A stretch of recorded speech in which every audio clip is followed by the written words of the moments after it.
Merci, Fresneville. Que le Seigneur te bénisse. Je suis toujours un peu pressé. Je viens d'arriver.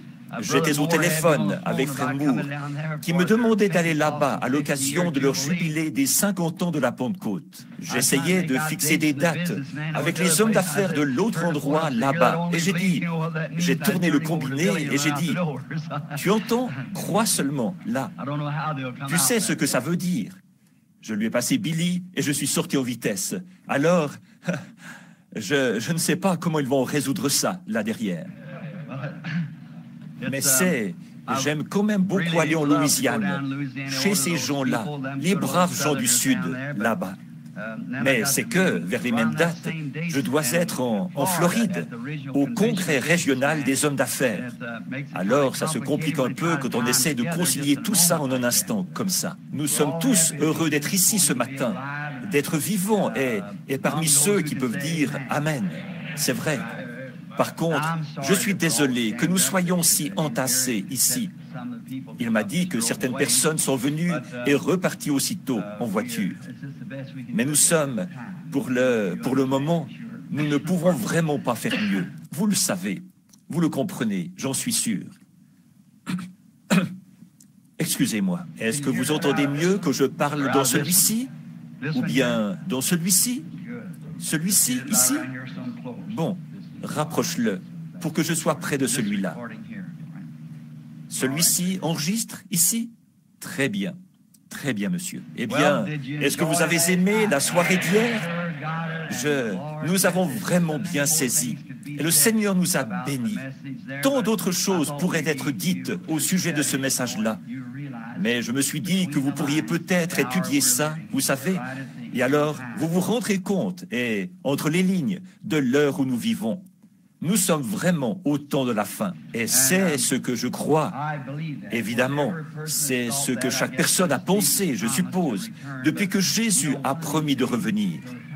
Mais de toute façon, vous savez, un de ces jours, il viendra, voyez. Donc vraiment, je ne vois rien d'autre qui doit encore arriver. Seulement, l'enlèvement de l'Église. Maintenant, juste avant que nous abordions le message que je veux apporter ce matin sur le sujet du compte à rebours. Et maintenant, ce soir, souvenez-vous du service de ce soir, là, vivre dans sa présence. Voyez? Et nous allons essayer de faire vite, de nous dépêcher, pour que vous puissiez repartir, que vous puissiez reprendre le travail lundi matin. Et nous sommes reconnaissants pour chacun de vous. Je ne sais vraiment pas ce que je ferais sans vous. Je ne pourrais vraiment pas continuer sans vous. Et je tiens à remercier tout particulièrement cette sœur Williams. Je pense que je ne connais même pas cette femme.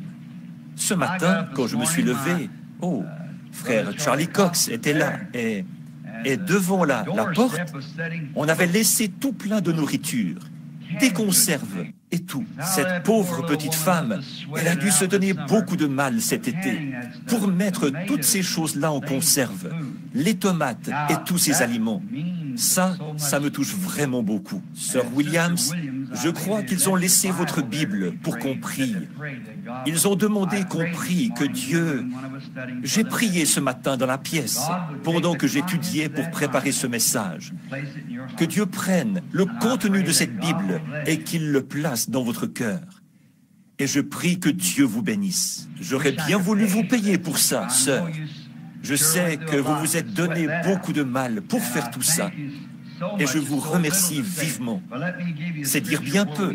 Par contre, je vais vous citer une écriture, car nous savons, comme je le disais hier soir, qu'elle ne faillira pas. Jésus a dit, toutes les fois que vous avez fait ces choses au plus petit, et c'est bien le cas, voyez, au plus petit de mes enfants, c'est à moi que vous les avez faites. Puis cela vous être rendu, exactement comme si c'était entre ses mains que vous aviez remis ces choses. Que Dieu vous bénisse pour ça, tous. Je vous remercie.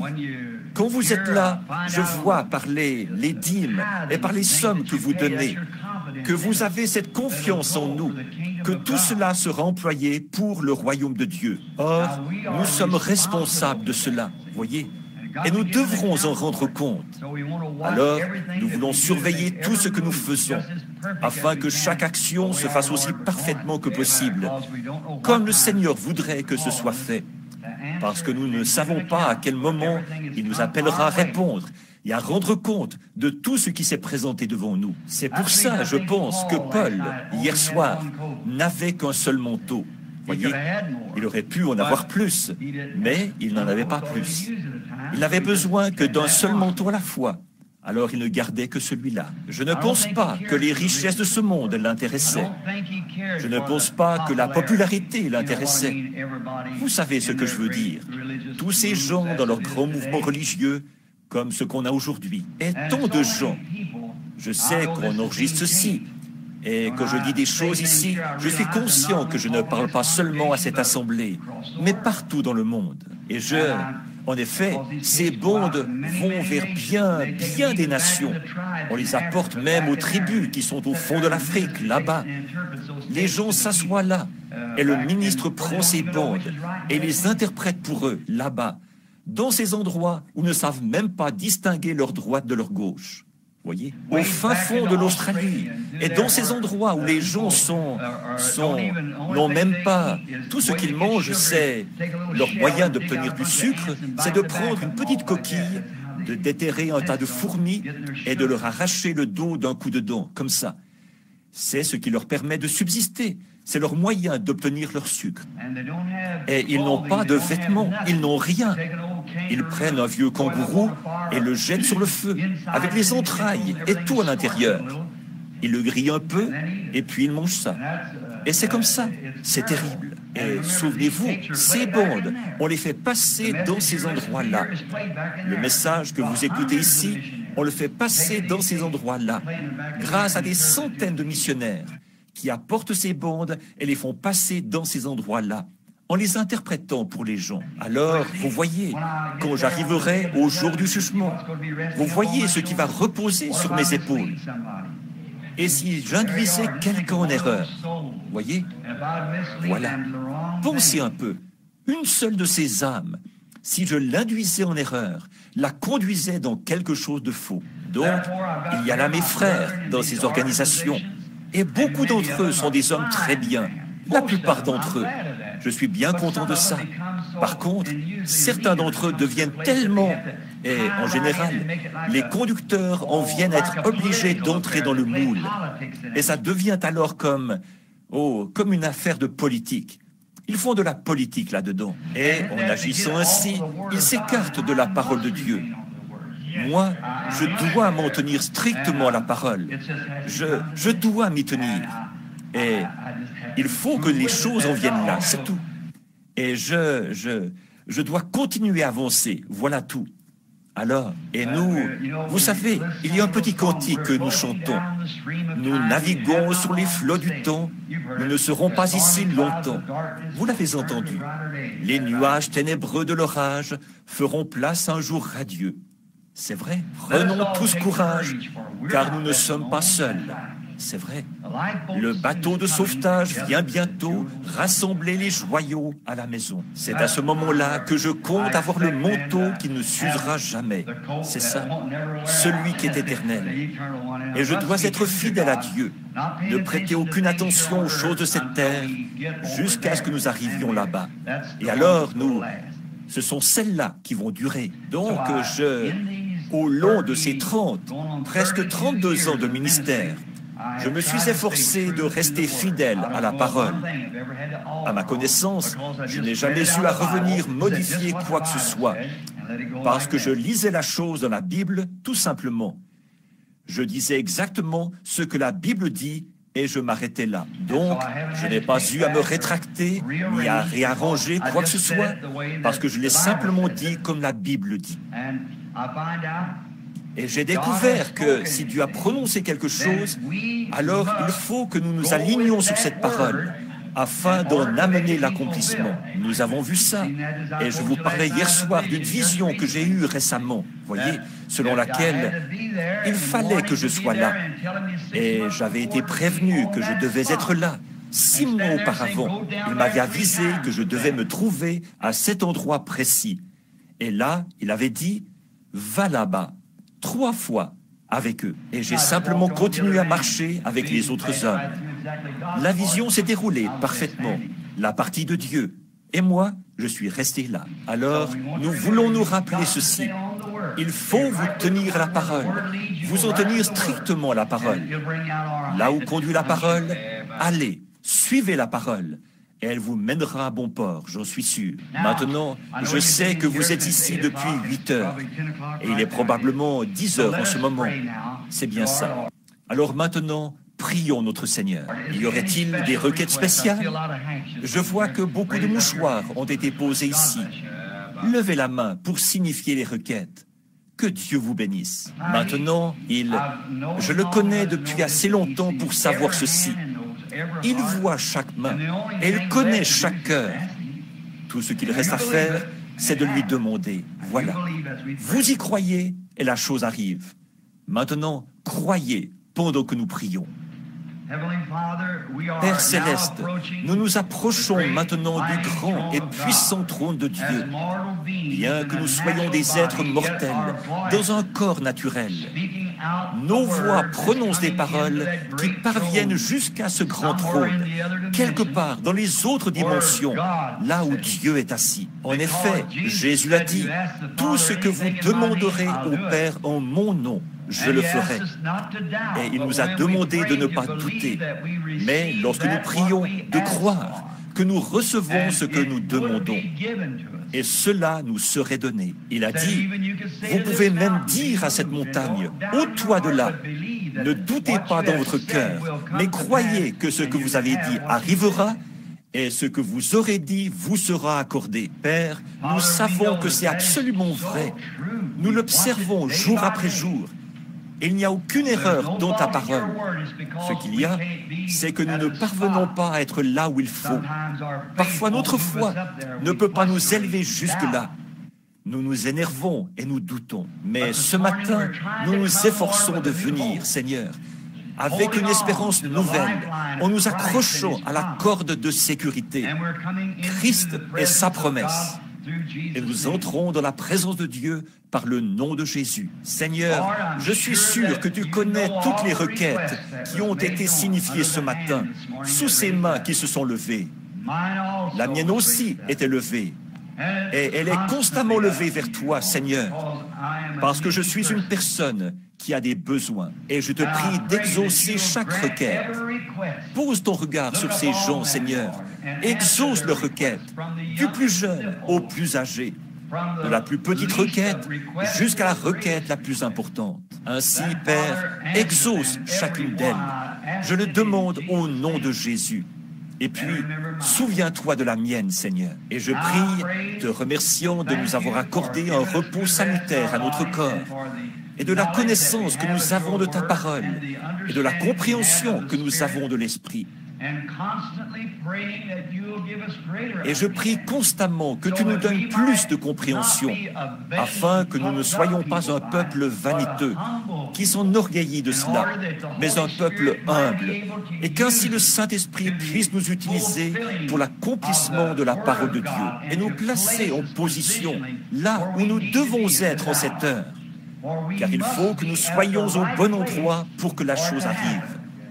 Et c'est ce que nous voulons, Seigneur, que ce soit une ménagère derrière la table, que ce soit un ouvrier d'usine avec une clé à écrou à la main et avec un témoignage, que ce soit le ministre en chair, ou le diacre, ou l'administrateur, ou l'enfant qui est à l'école, l'adolescent qui participe à la discussion en classe, où que ce soit, Seigneur, que nous soyons là au moment voulu, car nous savons que tu l'as promis.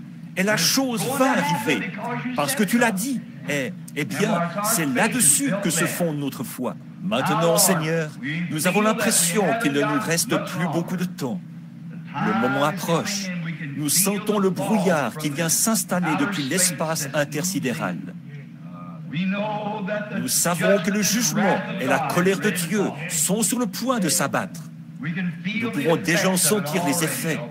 Aussi nous te prions, Seigneur, de nous aider. Et maintenant, aide-moi, Seigneur, à porter ce petit message d'une 30aine de minutes ce matin intitulé « Compte à rebours ». Aide-nous, Seigneur, à comprendre exactement où nous en sommes. Et sanctifie-nous maintenant, Seigneur, en ôtant nos péchés et nos offenses. Et que pas une seule personne qui est ici ce matin soit perdue. Que chacun soit prêt et fasse partie de ce grand cercle lorsque nous nous retrouverons de l'autre côté. Quand l'appel se fera, que j'entende chaque nom, l'un après l'autre, présent. C'est ce que nous désirons voir, Seigneur. Et les vieillards seront jeunes là-bas pour toujours, transformés en un instant, immortels. Ils se tiendront là, à sa ressemblance, pour briller avec plus d'éclat que le soleil et les étoiles. Comme Daniel l'a dit, ceux qui auront enseigné la justice à la multitude brilleront comme les étoiles pour toujours. Mais nous entendons ce que tu as dit au prophète. Va, Daniel, car tu te reposeras au milieu de ton héritage. Mais en ce jour-là, tu seras debout. Ô Dieu, que nous soyons jugés dignes grâce au sang de Jésus. Nous ne nous attribuons aucun mérite personnel, mais puissions-nous, grâce à ses mérites à lui, être dignes de nous tenir là ce jour-là. Puisque nous confessons nos fautes et que nous désirons nous tenir là, revêtus de sa justice à lui, avec le grand prophète Daniel et tous ceux qui se tiendront là lorsque les récompenses seront données. D'ici là, Seigneur, fais de nous des instruments dans ta main. Fais de nos oreilles des instruments ce matin pour écouter la parole. Fais de mes lèvres des instruments pour la prononcer. Car nous le demandons au nom de Jésus. Et que notre intelligence comprenne la volonté de Dieu. Amen.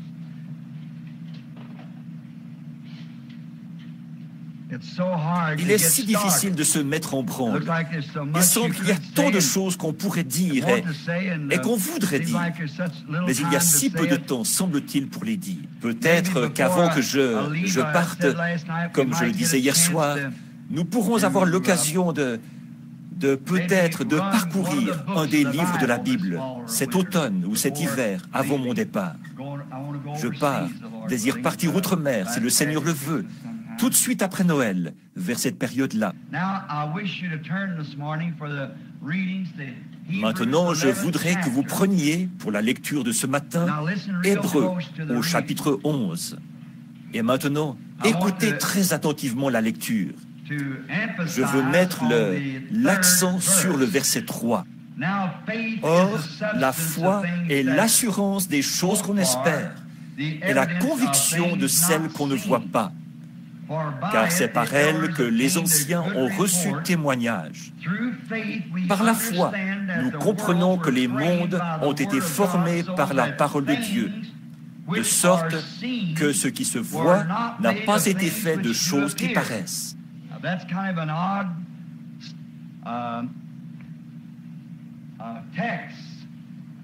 Or, c'est un texte assez bizarre, ça, comme contexte du sujet que je veux traiter.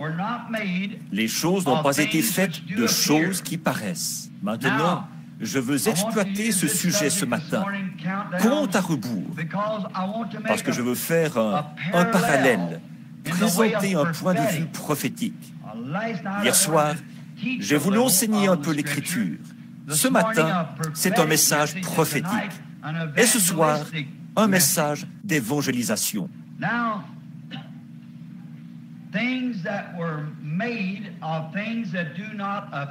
Donc, les choses qui ont été faites de choses invisibles. Or, j'ai appris pendant toutes ces années que toutes les choses naturelles sont des types de choses spirituelles. Toutes les choses naturelles. Et maintenant, souvenez-vous bien de ceci. Chaque fois que vous voyez une chose naturelle, cette chose est un type d'une chose spirituelle. Vous voyez? Toutes choses sont faites d'après des choses invisibles. Vous voyez? Les choses naturelles sont alors un reflet des choses spirituelles.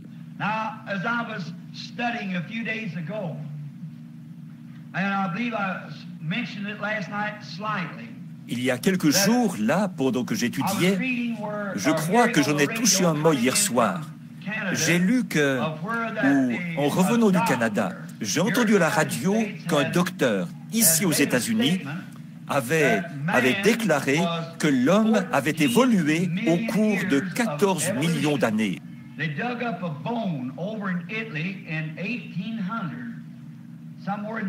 Ils ont déterré un os en Italie en 1800, dans les années 1800.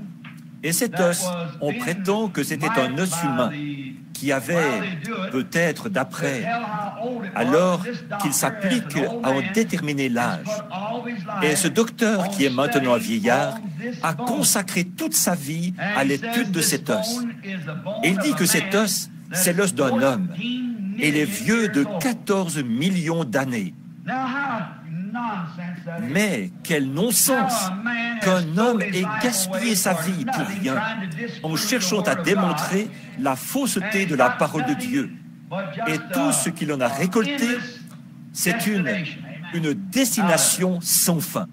Tout le monde sait que si on enterre un os, au bout de 20 ans, cet os aura commencé à se décomposer. Au bout de 100 ans, cet os aura presque disparu. Il ne restera plus que des débris. Et ça, quelles que soient les conditions auxquelles il aura été soumis. Voyez. Et puis, au bout de 1000 ans, cet os-là serait comment? 10 fois 100 ans. Oh, 10 fois ça, ce serait quoi? Ce serait 1 million? Ensuite, 14 fois 1 million? Oh là là, c'est tout simplement, ce n'est même pas censé de même penser à une chose pareille. Un os ne durera pas 14 millions d'années, quelles que soient les conditions. Tout le monde sait ça. Il se pourrait qu'il ait ramassé quelque chose qui ressemblait à un os ou quelque chose comme ça. Et puis, comment ont-ils pu arriver à déterminer qu'il était vieux de 14 millions d'années? Voyez, après tout, Dieu a fait l'homme sur la terre il y a 6000 ans. Et ça règle la question. Quelqu'un discutait de ça avec moi il y a quelque temps, lors d'une de mes réunions. Je parlais de l'évolution de l'homme, et j'ai dit que celui-ci n'existe que depuis 6000 ans. Et cet homme m'a dit, « Eh bien, frère Branham, nous pouvons prouver que le monde existe depuis des millions d'années. Donc, ce que vous racontez là, vous êtes complètement dans l'erreur. » J'ai dit, « Ne croyez-vous pas la Bible ?» Il a dit, « Je crois que c'est l'homme qui a écrit la Bible. » J'ai dit, « Il est vrai que la main de l'homme a formé les lettres, mais le Saint-Esprit était derrière la main. Voyez, a formé la lettre. Parce que c'est ce que la Bible dit. Et il a dit, eh bien, là, vous devrez admettre que, pour ce qui est du monde, là-dessus, ils sont dans l'erreur. J'ai dit, la Bible n'est jamais dans l'erreur. Jamais dans l'erreur. Il a dit, eh bien, si le monde, il a dit, a été, vous pouvez voir que les montagnes, elles ont été formées par le volcanisme. J'ai dit, mais c'est que vous, il a dit, et Dieu aurait fait ce monde en 6 jours? J'ai dit, allons, la Bible ne dit pas ça. Vous vous êtes imaginé qu'elle le disait, c'est tout. J'ai dit, faisons donc un retour en arrière, là, pour régler l'argument que vous apportez. Le premier chapitre de la Genèse dit, au commencement, Dieu créa les cieux et la terre. Un point, c'est tout. Combien de temps il a mis à le faire, je n'en sais rien. Il ne nous l'a pas dit. Mais, au commencement, Dieu créa les cieux et la terre. Un point, c'est tout. Ensuite, et la terre était informe. C'est là que Dieu a commencé à l'utiliser. Voyez? Alors, il se creuse les méninges pour rien. Voyez? Dieu a fait le monde. Il a peut-être mis 100 billions d'années à le faire. Je ne sais pas combien de temps il a mis à le faire, mais il l'a fait. Il n'a pas dit combien de temps il a mis à le faire. Et ça ne nous regarde pas. Ça, combien de temps? Il a seulement dit, au commencement, Dieu créa les cieux et la terre. Un point, c'est tout. Ça règle la question. Ça s'arrête là. Combien de temps il a mis à le faire? Ça. Mais ensuite, la création a commencé à surgir, là, lorsqu'il a commencé, à l'autre moment. Et je crois que ce qui est là, tout ce qui est sur terre, reflète le ciel. Je crois que la raison pour laquelle vous voyez toutes ces choses qui luttent pour la vie, c'est parce qu'il existe une vie dont celle-là est le reflet. Et je crois que quand Dieu a fait l'homme, il a commencé par présenter le reflet des choses plus petites, comme la vie animale. Et puis ensuite, il a créé quelque chose d'autre. C'est exactement comme ça, nous dit la Bible, qu'il a procédé. Il a d'abord fait les arbres et les végétaux, et il a fait l'homme. Et alors, la dernière chose qui est venue de la terre, sous forme de création, c'était un homme.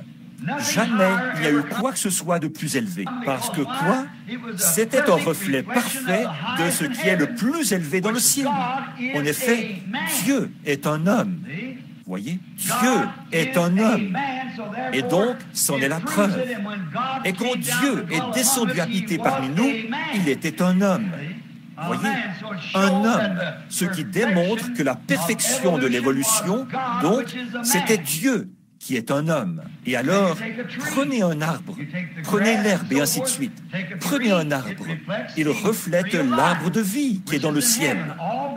Toutes ces choses luttent pour atteindre la perfection. Et toutes les choses naturelles, comme il est dit dans Hébreu ici, ont été faites de choses invisibles. Autrement dit, elles sont surnaturelles. Et les choses surnaturelles se reflètent dans les choses naturelles.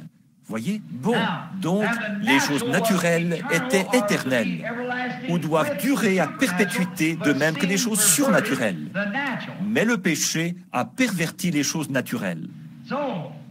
Alors, si c'est le cas, et c'est ce que je crois, alors tout ce qui se produit sur la terre est un type de choses spirituelles qui se produisent. Voyez? Il faut que ce soit le reflet de quelque chose, ces réalisations de l'homme. Bon, nous voyons par exemple le corps naturel. Ici, il y a le corps naturel. Et le corps a été fait pour se reproduire. C'est pourquoi il y a eu les enfants. Et alors, le corps naturel, lors de la naissance naturelle d'un bébé, nous voyons que la première chose qui apparaît, c'est l'eau. Ensuite le sang, ensuite la vie. Nous voyons que dans le corps spirituel de Christ, la première chose, c'est l'eau, puis le sang, puis la vie. La justification, la sanctification, le baptême du Saint-Esprit. Vous voyez comme elles reflètent. Toutes les choses naturelles reflètent les choses spirituelles. La naissance naturelle. Prenons par exemple l'union par le mariage. Nous voyons, pour ce qui est du mariage, nous voyons qu'il y a une cour qui se fait, ensuite il y a les engagements, et enfin le mariage. La chose devrait alors être réglée à tout jamais. Or, c'est la même chose pour Christ et l'Église. Voyez, une cour se fait. Dieu lance son appel dans nos cœurs, nous nous abandonnons, la cérémonie du mariage, et l'épouse prend le nom de l'époux. Voyez, voilà, c'est ce qui fait d'elle l'épouse. Or, l'épouse prend toujours le nom de l'époux. Il y a tant de choses dont nous pourrions parler ici. J'en ai dressé une liste.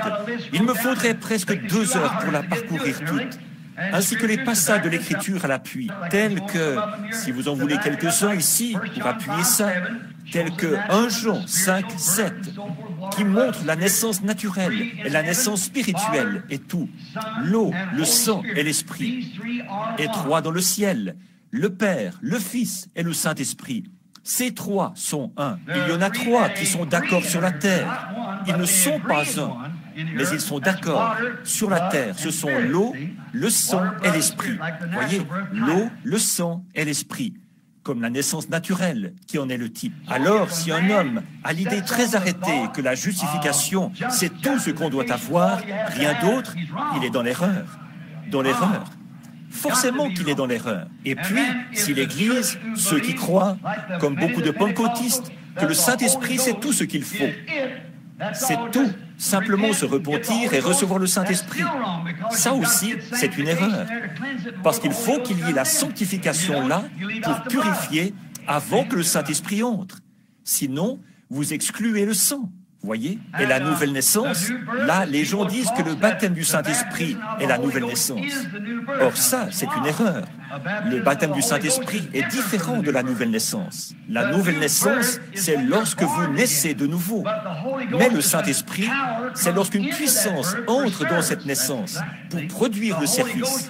C'est exact. Voyez? Le Saint-Esprit, c'est d'être baptisé dans le Saint-Esprit. La nouvelle naissance, vous avez la nouvelle naissance en croyant au Seigneur Jésus-Christ. Voyez, en ayant la foi et en l'acceptant comme votre sauveur. Là, c'est la naissance, voyez, parce que vous êtes passé de la mort à la vie. Bon, si vous voulez étayer ça, prenez Jean 5, 24.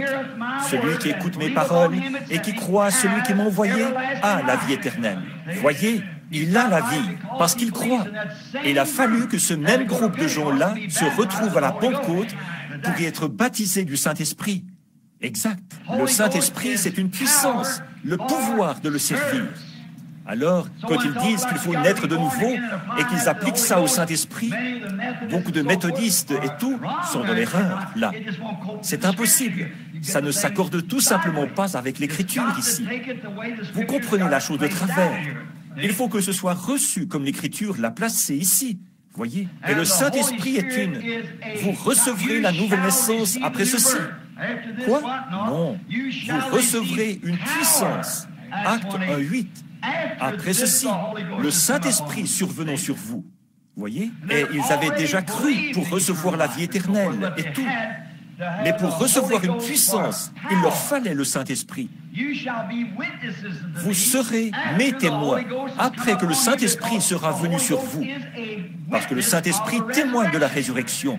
Il montre que vous êtes devenu un adulte en Christ. Maintenant, les choses naturelles, toutes les choses spirituelles, toutes les choses qui se produisent et tout exploitent ou sont des types des choses surnaturelles, ou les choses naturelles sont des types des choses surnaturelles. Je suis allé voir l'exposition internationale, là, lorsque nous étions tout près, à Spokane.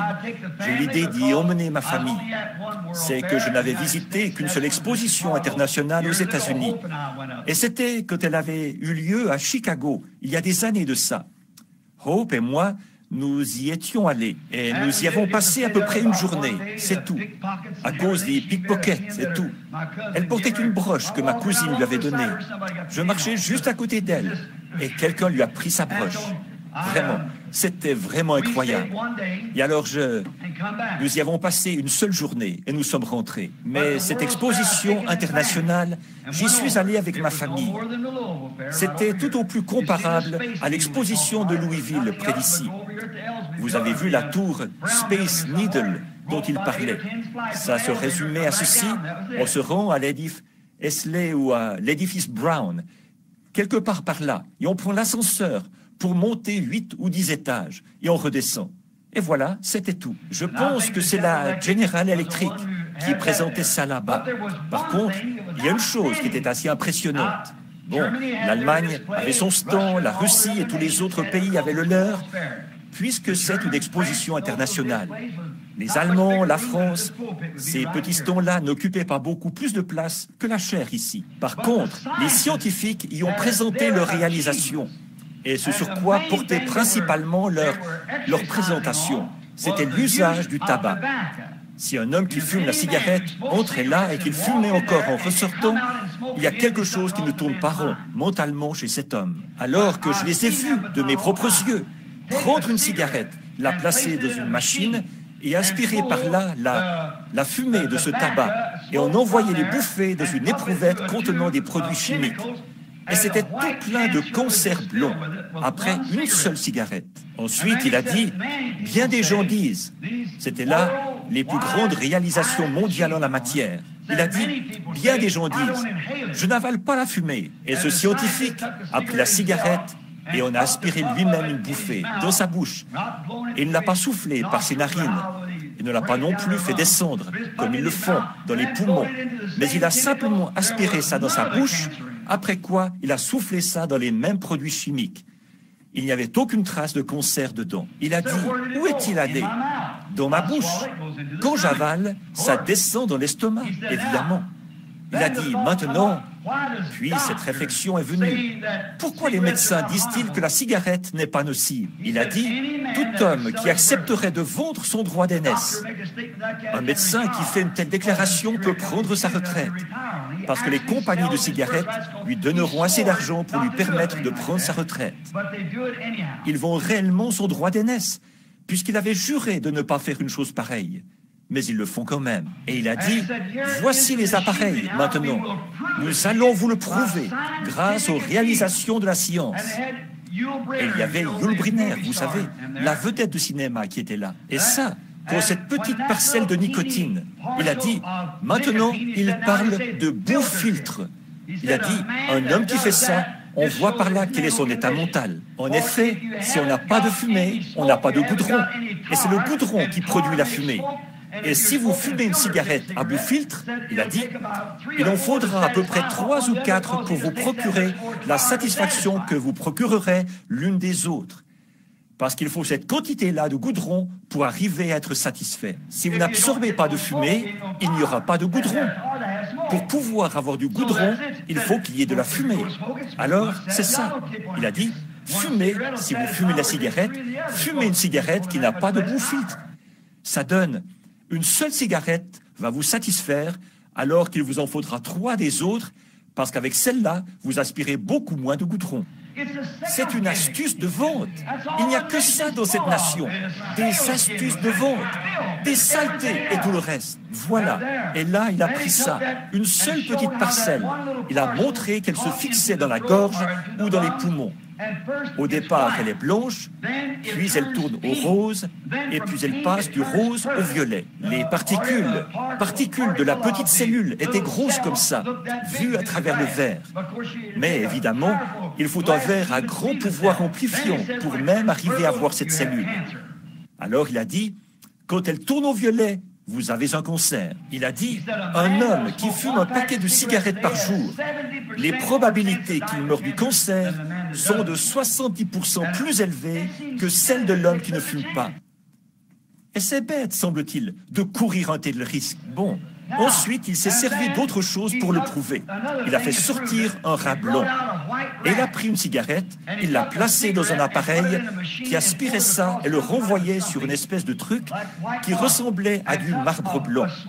Ensuite, avec un coton-tige, il a pris la nicotine retirée de cette seule cigarette-là et il a étalé ça sur le dos du rat. Tous les 7 jours, il faisait sortir un autre rat. Et il fallait qu'ils en aient un chaque fois pour la leçon de ce jour-là. Ils enfermaient le rat pendant 7 jours et le faisaient ressortir. Il y avait ça d'épais de cancer sur le dos de ce rat. Quelques-uns d'entre eux ne sont même plus en vie au bout de 7 jours. Le rat n'arrivait plus à bouger. Je n'ai pas pu manger pendant 2 ou 3 jours après avoir regardé cette vilaine créature. Il était là, avec ce cancer, et ça lui descendait sur les pattes et tout ça. Un énorme cancer, de presque 1 centimètre de haut, qui avait poussé sur le dos de ce rat, le produit de la nicotine d'une seule cigarette. Et pensez-vous que ça les arrêtait? Un grand gaillard qui était assis là, à côté de moi, la sueur lui coulait sur le visage. Il a dit, « C'est assez impressionnant, n'est-ce pas ?» J'ai dit, « Est-ce que vous fumez ?» Il a dit, « Oui, monsieur. » J'ai dit, « Eh bien, dans ce cas, vous devriez arrêter. » Mais voilà, ce sont des réalisations. Ils peuvent le prouver, que c'est bien ce que ça produit. Or, j'ai prédit que si ce monde subsiste, et si la civilisation existe, du temps de la prohibition, à cette époque-là, vendre une bouteille de whisky entraînait une grosse amende. D'ici quelques années, il y aura une amende 10 fois plus grosse que ça pour avoir vendu un paquet de cigarettes, si la civilisation existe. C'est 10 fois pire que le whisky, certainement. Ça tue, ça. Et on a beau en parler aux gens, ils n'en tiennent carrément pas compte. C'est un prédicateur exalté, et ça s'arrête là. Vous voyez, c'est ça, ils n'y prêtent pas attention. Mais ce que je veux souligner, c'est ceci. Ces choses qu'on a réussi à accomplir sur le plan scientifique, ils étaient là-bas, à l'exposition internationale. Ils démontraient par la recherche scientifique ce que la science a réussi à accomplir du côté des choses naturelles. Maintenant, nous sommes ici en train de démontrer, par la recherche spirituelle, ce que Dieu a réussi à accomplir avec des gens qui croient sa parole. C'est vrai. Voyez? Or, pour accomplir des choses sur le plan scientifique, il faut agir selon des critères scientifiques. Pour accomplir des choses sur le plan spirituel, il faut agir selon des critères spirituels. Bon, vous pensez que ce rat était horrible à voir, et c'est vrai, il fallait voir ça. J'aurais bien voulu en avoir une photo, même, pour montrer ça. Si j'avais pu en avoir une, je l'aurais fait. Mais ce n'était pas autorisé. Mais remarquez, évidemment, ce rat, il ne lui reste que quelques heures à vivre. Quelques-uns ne sont même plus en vie au bout des 7 jours. Mais pensez à ça. Si vous trouvez que ça avait l'air rongé par le concert, vous devriez voir de quoi a l'air une âme qui a rejeté l'Évangile. Vous devriez regarder ça. Quelle chose hideuse à voir. Comment un démon peut s'emparer d'un homme et arriver à pervertir un fils de Dieu, à le transformer en une chose hideuse à voir. C'est ce qu'il est aux yeux de Dieu. Oh, il aura beau mesurer 1,80 m et avoir des épaules comme je ne sais quoi, les cheveux bouclés et quoi encore. Ça n'a aucune importance. C'est l'intérieur de l'homme qui est permanent. L'extérieur est poussière de toute façon. Donc, il s'agit de réalisation. Et ensuite, il y avait là la tour Space Needle. Et tout ce qu'il présentait comme réalisation, ce qu'ils avaient réussi à accomplir. Et ils expliquaient toute leur réalisation atomique, et ainsi de suite. Ils présentaient une prédiction de ce que la Chevrolet allait être. C'est la General Motors qui présentait ça. Ce à quoi, là, dans un autre, le siècle prochain, ce à quoi la Chevrolet du XXe siècle allait ressembler. Moi, je trouvais que ça ressemblait à un tuyau à gaz avec un capot par-dessus. Bon, il montrait comment elle allait fonctionner, qu'elle serait propulsée par l'énergie atomique, avec des espèces d'ailerons qui se soulèveraient l'un sur l'autre et maîtriseraient le véhicule. Ça présenterait un grand avantage. Mais je me demande si nous pourrions revenir aux pages du livre de Dieu ce matin et voir à quoi ressemblera l'Église à ce moment-là, voir les choses que Dieu a accomplies. Oh, les événements qui se produisent sur cette terre représentent toujours quelque chose qui provient d'ailleurs. Mais lorsque cela atteint la terre, c'est généralement dans un état perverti, parce que cela se trouve dans le monde des ténèbres et du péché. Vous voyez? Mais par contre, il y a une représentation véritable dans les sphères spirituelles de l'autre dimension. Comme il y en a une dans les 3 dimensions, la 6e dimension aussi a sa représentation à elle. Je suis vraiment contre de ça. Alors, considérons maintenant les réalisations auxquelles nous sommes parvenus au cours des dernières années. Maintenant, commençons par quelque chose qui est arrivé. Je ne vous retiendrai pas longtemps, si le Seigneur le veut, mais je voudrais que vous voyiez ceci rapidement. Quand ça m'est venu, j'avais l'impression que j'allais m'envoler. Maintenant, remarquez, là, il y a quelques années, le moyen de locomotion, c'était la voiture à cheval. Il n'y a pas si longtemps, pas très longtemps. Moi-même, je me suis déplacé en voiture à cheval et assis sur une selle. Quand j'étais un jeune garçon de 15 ou 16 ans, je montais à cheval et j'allais en ville en voiture à cheval. Je passais ici même, devant cette église, sur le chemin boueux qu'il y avait là. Et ici, c'était un terrain marécageux, recouvert de mauvaises herbes, presque aussi haut que ce bâtiment, avec un cheval et une charrette. Je livrais des haricots blancs et d'autres produits de la ferme. Maintenant, je passe devant ici dans une voiture au moteur gonflé. Quelle différence! L'époque de la voiture à cheval et puis l'époque de l'automobile. Ensuite, l'époque de l'avion est arrivée. On est passé de la terre à l'air. Maintenant, si vous observez, aussi sûr que cette réalisation a été atteinte par la science, la personne de la pensée spirituelle et qui comprend ces choses le verra, cela représentait une réalisation de l'économie de Dieu avec son Église. Maintenant, l'époque, et souvenez-vous, le messager arrive toujours à la fin du message. Nous le savons, c'est ce que nous avons vu dans les actes de l'Église. Maintenant, l'époque de la voiture à cheval, c'était qui? C'était la fin de l'âge de Luther. Voyez, l'époque de la voiture à cheval. Ils ont cru à la justification. Dieu a fait sortir l'Église du romanisme, du catholicisme. Il lui a fait atteindre sa première réalisation spirituelle. Le juste vivra par la foi. Ça, c'était l'époque de la voiture à cheval, où ils étaient passés à l'époque de la voiture à cheval, qui s'achevait. Maintenant, la réalisation suivante atteinte par l'homme dans le domaine des moyens de locomotion a été l'automobile. Et si vous remarquez, l'automobile augmente continuellement en puissance.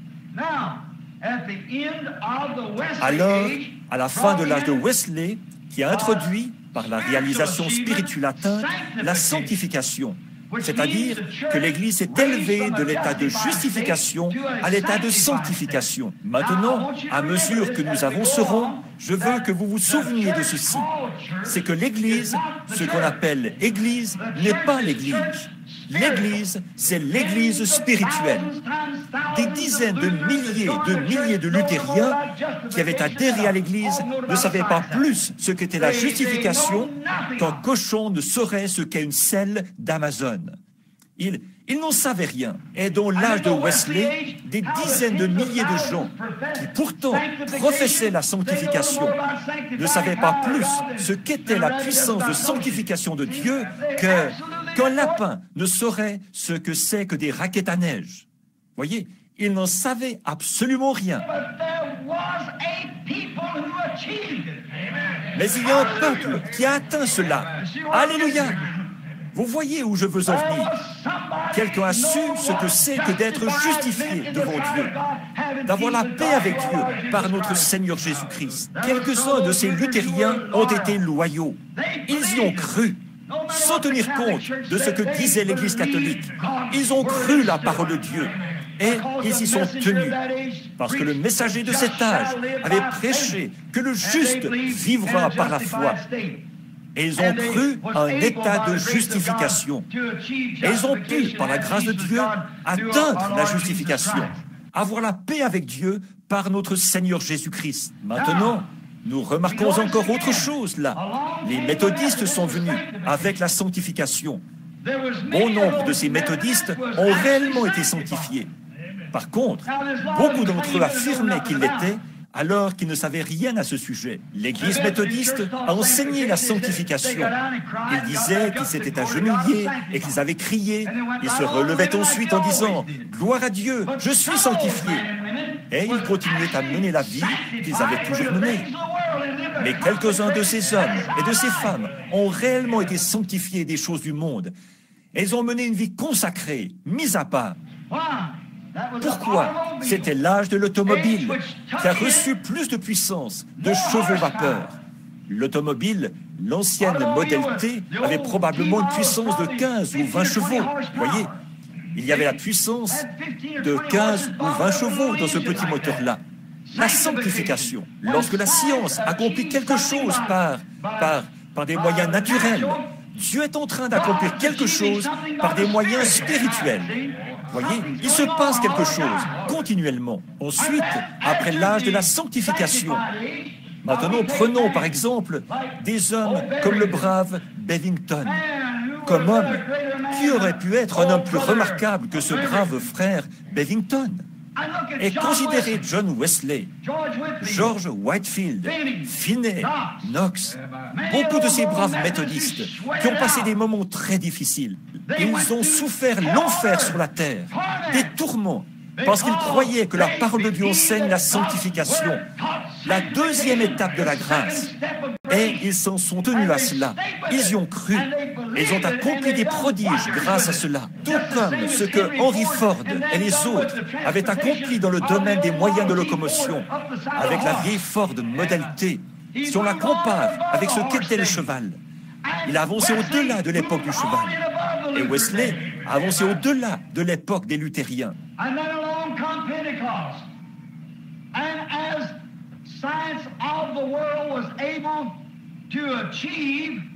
Ensuite est venue la Pentecôte. Et alors que la science du monde avait réussi à produire un moteur d'automobile, les frères Wright, en créant ou en fabriquant plutôt l'avion, cet appareil volant était de loin supérieur à la voiture terrestre, parce qu'il s'est élevé dans les airs. Alors, les frères Wright, en atteignant cette réalisation, ils ont, par la science, réussi à présenter ici sur Terre le modèle de quelque chose, ce qui montrait qu'une grande chose spirituelle était sur le point de se produire. Et quand les frères Wright ont atteint cette réalisation, un homme qui quitte le sol, alors la Pentecôte est descendue et on s'était levé dans les airs avec un don spirituel, avec le baptême du Saint-Esprit. Il s'est élevé dans les airs. Oh, alléluia! Il a quitté le sol afin de de pouvoir planer. Il s'est élevé dans les airs. Oh, il était bien au-delà de la voiture à cheval. Il était bien au-delà de l'automobile. Il était là-haut, dans les airs. Il cognait, il soufflait, il claquait, mais il volait. Voyez ces réalisations atteintes par l'homme sur la terre. En effet, elles ont été faites de choses invisibles. Dieu a réussi à accomplir quelque chose par des gens remplis de l'esprit qui avaient faim et soif, et par ceux qui ont pu s'en tenir à la parole. Or, si Wesley n'avait pas fait ce pas dans la parole et n'avait pas eu une mauvaise réputation à cause de ça, il s'est fait traiter de fou et de tous les noms. Il n'aurait jamais pu réussir. Mais Wesley était l'un des grands scientifiques de Dieu. Luther était l'un des grands scientifiques de Dieu. Il ne se souciait pas de ce que les églises disaient, de ce que les organisations disaient. Luther ne se souciait pas de ce que les catholiques disaient. Il a cru que le juste vivra par la foi. Alléluia. Et il a pris les éléments chimiques de la parole de Dieu, il les a rassemblés et l'Église a avancé par la foi. Wesley les a rassemblés par le sang. Il a prouvé qu'il en était ainsi. Par le sang. Et l'Église a été sanctifiée. Les pentecôtistes ont cru que le baptême du Saint-Esprit, que la promesse est pour vous, pour vos enfants et pour ceux qui sont au loin. Ils ont rassemblé les éléments chimiques de la parole et ils se sont élevés dans les airs. Alléluia! Ils ont décollé parce qu'ils ont eu la possibilité de pouvoir accomplir cela. Or, comment se fait-il que ces hommes soient arrivés à faire cela? Comment se fait-il que Luther ait découvert cela? Comment se fait-il que Wesley ait découvert cela? Et les autres, comment se fait-il qu'ils l'aient fait? C'est parce que les matériaux qui permettaient de construire une Ford Model T se trouvaient ici sur Terre. Il y avait l'électricité qui pouvait faire fonctionner une voiture. Il y avait de l'essence dans la Terre. Il y avait des pistons et ainsi de suite, toute la mécanique, le carbone pour la génératrice et tout ce qu'il leur fallait pour créer ce genre de choses. Et remarquez que cela a commencé pour fabriquer plutôt, pas pour créer. C'est Dieu qui est le créateur. Et il avait placé tout cela ici. Mais des hommes qui croyaient dans le domaine scientifique, naturel, ils ont sondé cela et ils ne se sont pas laissés arrêter. Ils y croyaient. C'était une révélation dans leur cœur. Et ils s'y sont tenus jusqu'à ce qu'ils aient prouvé que la chose était vraie. C'est comme ça que John Wesley a prouvé la sanctification. Les matériaux se trouvaient ici. La parole de Dieu qui a produit cela. Il y croyait.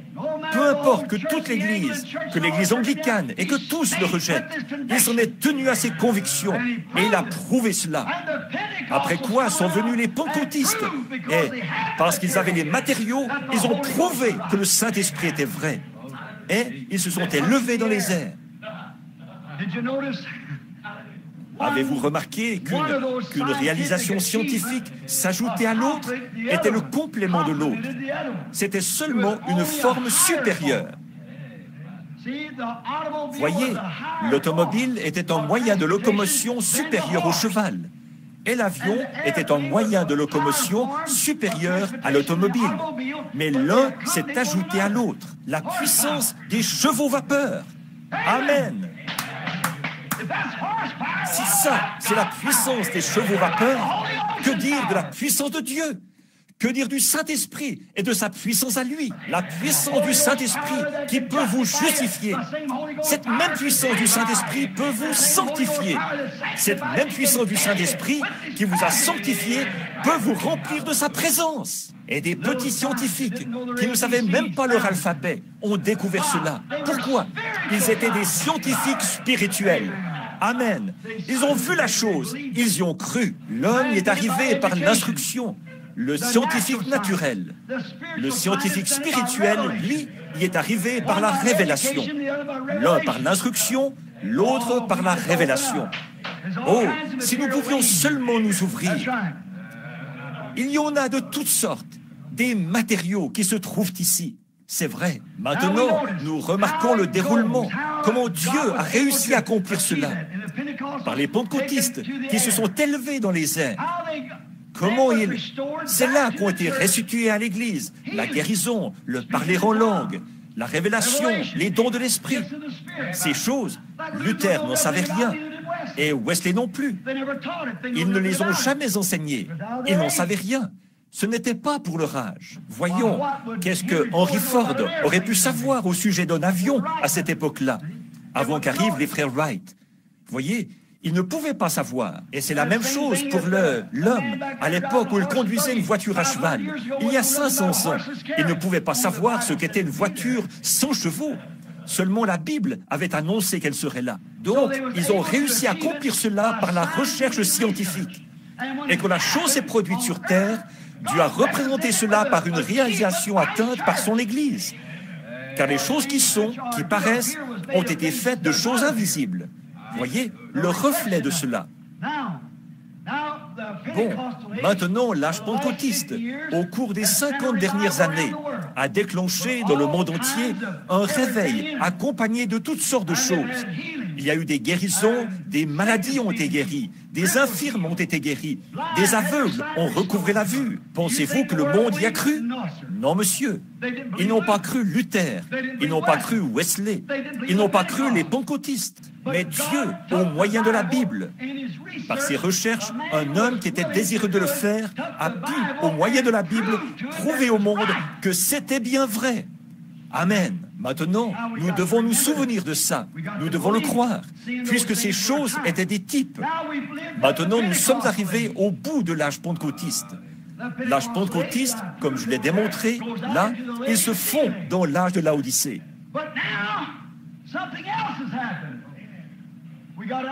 Mais maintenant, il s'est produit autre chose. Nous avons maintenant un astronaute. John Glenn a été notre premier astronaute. Et nous voyons que ça, c'est bien au-delà de l'avion. L'avion ne peut monter que tant que la pression est là, et tout. Mais ici, il s'agit d'une puissance atomique, d'une puissance plus grande qui, en le pressurisant, lui permet de monter tellement plus haut que l'avion, même que l'avion est complètement dépassé. C'est vrai. Il a réussi à accomplir cela. Très bien. Maintenant, nous avons un âge de l'astronaute dans le domaine naturel. Et souvenez-vous, le messager arrive à la fin du message précédent. Toujours. Ça, nous l'avons démontré là. Maintenant, nous sommes dans le domaine de l'astronautique. Amen et amen. Dieu a. La science a réussi à prouver qu'il existe un astronaute qui peut aller tellement loin qu'on ne peut pas le voir avec les yeux naturels et se déplacer qu'il n'y ait là pression pas. Il peut tout simplement continuer à avancer parce qu'il est dans une cabine pressurisée. Et il peut monter là, planer dans les hauteurs et voir les mondes qui se trouvent là. Un astronaute. Oh là là, cet âge qui arrive, quel âge ce sera? Oui, monsieur, aller bien au-delà de toutes les choses naturelles, s'élancer tout là-bas, dans les vastes étendues. Qu'est-ce que cela représente? Un âge spirituel, un temps spirituel, où Dieu aura des astronautes spirituels. Amen. Ils sont ici maintenant même. Alléluia. Les aigles de l'air qui peuvent aller au-delà de tous les autres oiseaux. Planer au-dessus de tout, des astronautes spirituels, gloire, qui peuvent prendre la parole de Dieu et prouver qu'il est le même hier, aujourd'hui et éternellement. Un astronaute spirituel. Oh là là, gloire.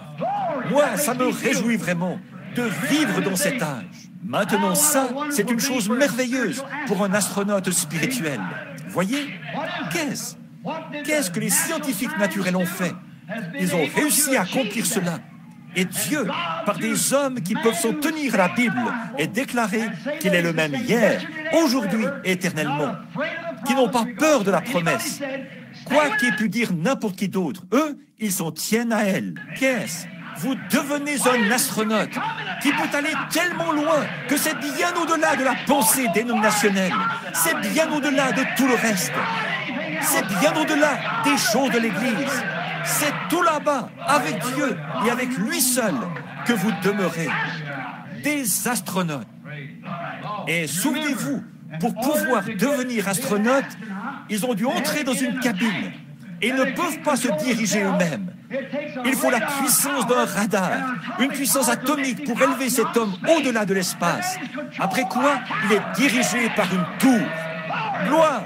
Pour les astronautes spirituels de Dieu, c'est la même chose. Ils entrent dans une cabine, dans un lieu, dans un corps. Et ce corps, c'est le corps de Christ. Ensuite, ce n'est pas eux. Ce n'était pas John Glenn, c'était la cabine dans laquelle il se trouvait. C'était l'appareil. Lui, il était assis là, c'est tout. Il n'a rien fait du tout. Il a eu le courage pur et simple de monter là et de déclarer que c'est vrai. Parce que la science l'avait démontré. Dieu veut avoir des hommes qui peuvent entrer en Christ et croire qu'il est le même hier, aujourd'hui et éternellement, et qui n'utilisent pas leurs propres pensées. Ils partent dans l'espace, dirigés par le Saint-Esprit. Amen. Des astronautes. Comme c'est loin de l'ancienne voiture à cheval, comme c'est loin même de l'avion, comme c'est loin de la justification, de la sanctification, du baptême du Saint-Esprit. Ce sont maintenant des aigles. En premier, c'était des lézards. Ensuite, c'est devenu des poulets. Ensuite, c'est devenu des corbeaux. Mais maintenant, ce sont des aigles. Personne ne peut les suivre. L'aigle est un oiseau spécial. Il peut monter plus haut que tous les autres oiseaux.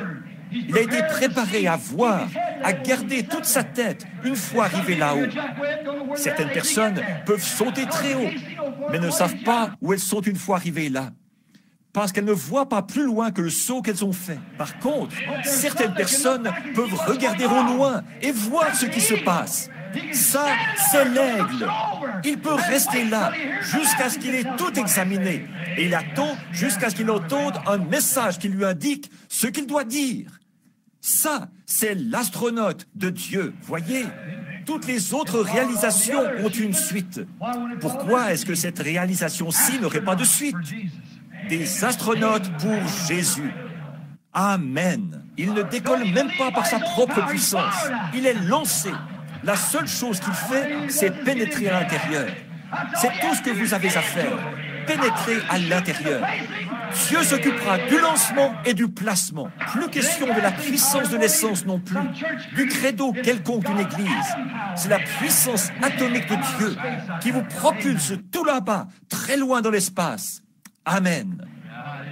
Oh, eh bien, qu'en est-il de ces astronautes? Ils n'ont jamais eu à ne prendre que le mot justification, que le mot sanctification. Lui, il a pénétré dans toute la Bible. Amen. Il a pénétré dans tout cela parce qu'il sait que Dieu peut accomplir toutes les promesses qu'il a faites.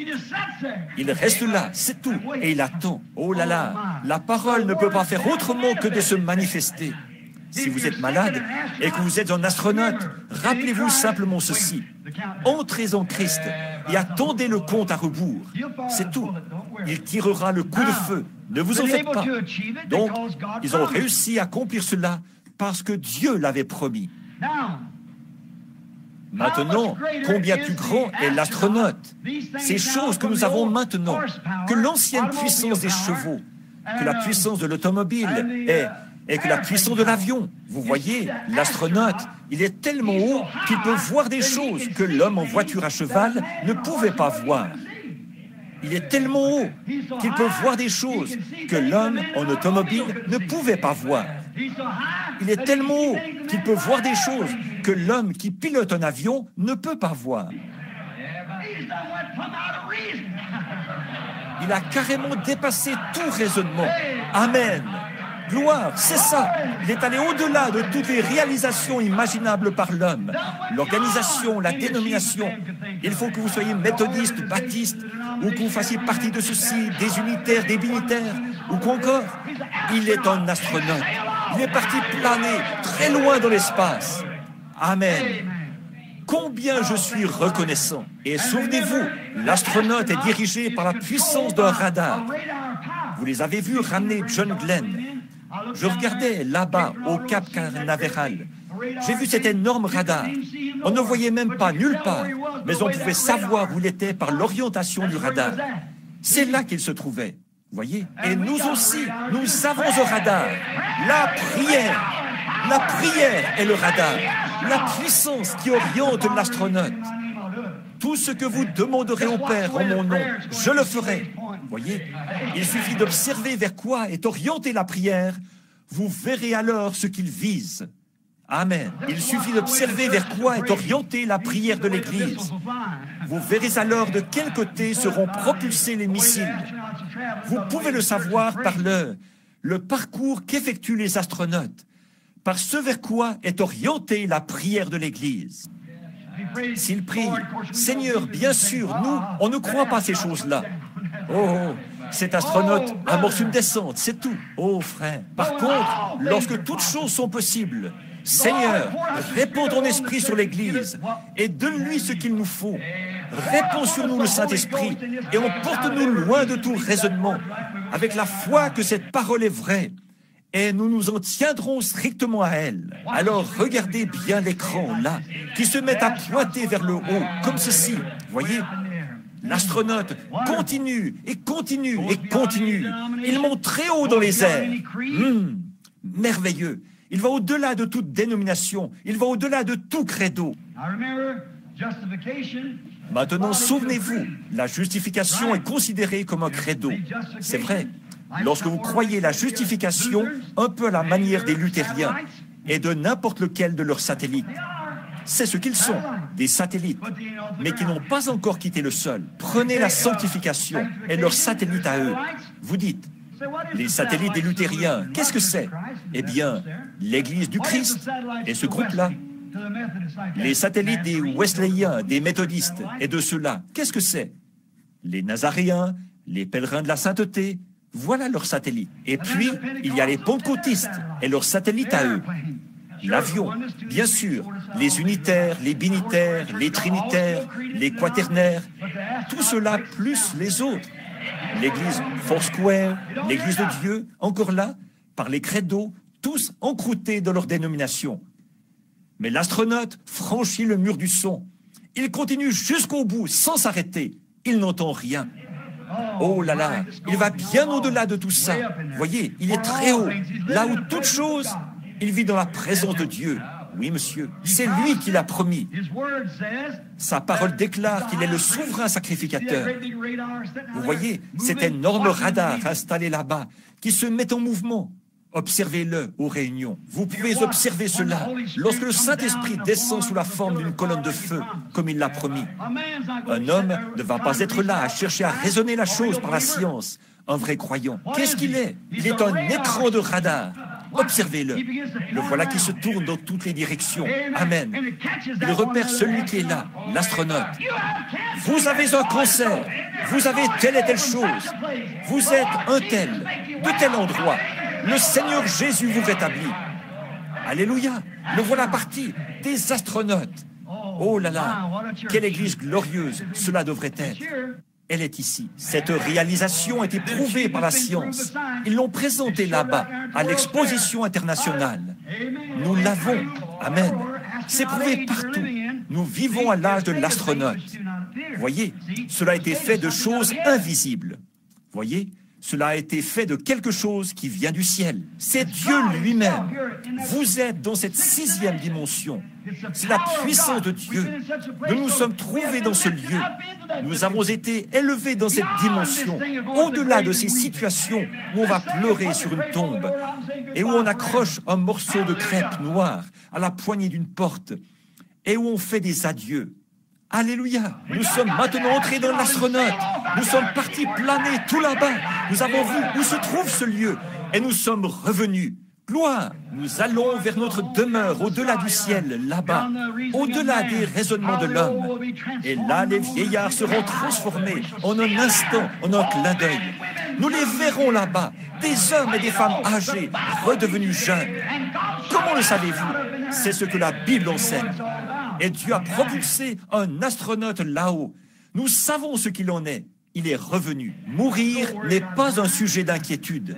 Mourir n'est rien. Bien sûr, c'est vivre. Oui, monsieur, c'est simplement quitter le sol pour pouvoir partir. Oh, que c'est merveilleux. Il a promis toutes ces choses dans sa parole, car Hébreux 13:8 dit qu'il est le même hier, aujourd'hui, éternellement.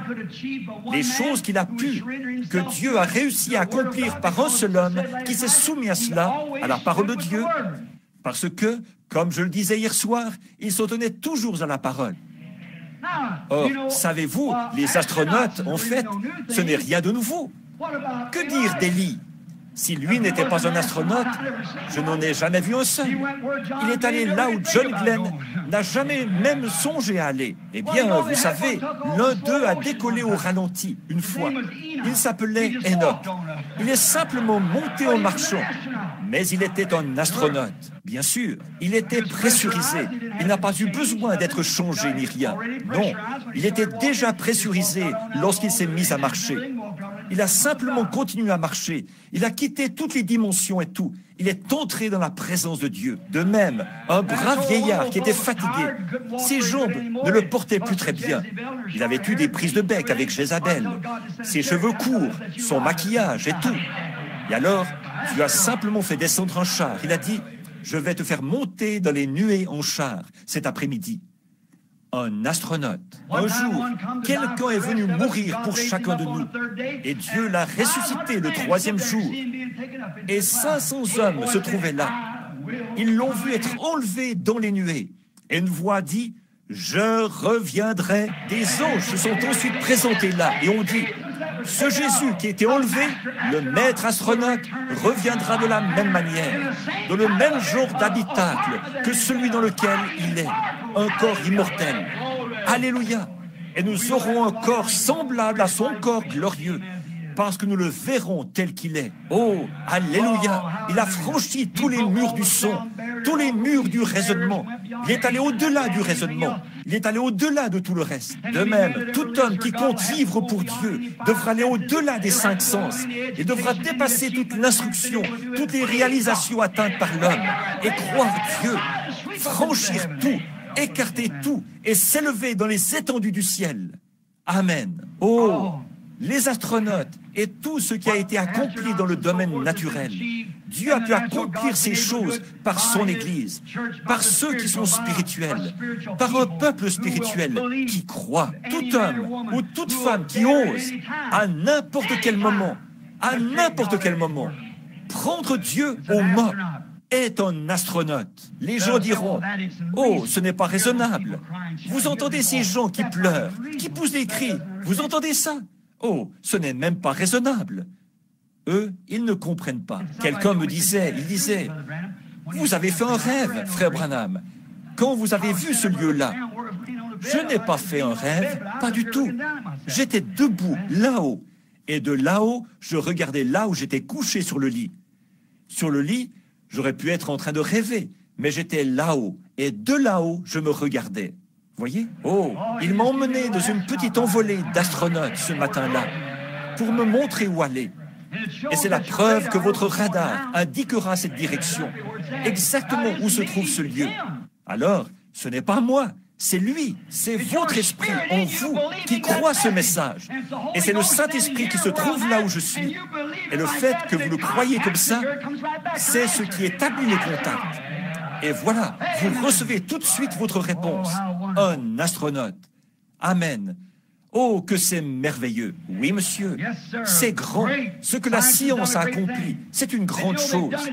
Et vous savez, ce qu'ils ont accompli là, c'est tellement grand qu'ils se sont mis à avoir peur d'eux-mêmes. C'est vrai. Ils sont tellement grands qu'ils ont peur d'eux-mêmes. Vous savez, ils ont déclaré là, il y a environ 2 ans, qu'il était minuit moins 3. Ils ont peur. Qu'est-ce qu'ils font? Maintenant, l'homme a réussi dans le domaine naturel, par l'astronaute naturel. Maintenant, il a atteint cette réalisation qu'est l'astronaute. Et là, il s'imagine que si un jour la Russie se met à faire sauter ce pays, ou un autre pays, lui, il va s'envoler vers la Lune. L'autre jour, j'ai vu un petit truc mignon, tout plein. C'était vraiment mignon. C'était 2 petits Indiens, ils étaient là en train de causer ensemble, avec leurs petits bedons, vous savez, comme ça, et une plume qui dépassait derrière la tête. Et ils se serraient la main, se tapotaient dans le dos.